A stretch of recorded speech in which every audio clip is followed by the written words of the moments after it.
السلام عليكم ورحمة الله تعالى وبركاته أصدقائي الكرام في فيديو جديد. لا تنسوا الاشتراك في القناة وتفعيل زر الجرس ليصلكم كل جديد. رسميا مدرب المنتخب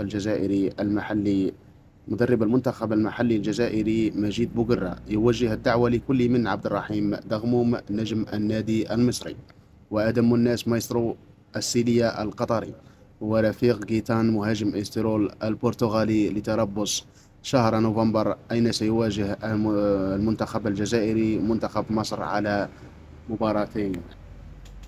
كما أشارت جريدة الخبر حول استدعاء مجيد بوقرة للمهاجم الجزائري إسلام سليماني ليكون ضمن قائمته الموسعة تحضيرا لكأس العرب بقطر. شكرا لكم جزيل الشكر.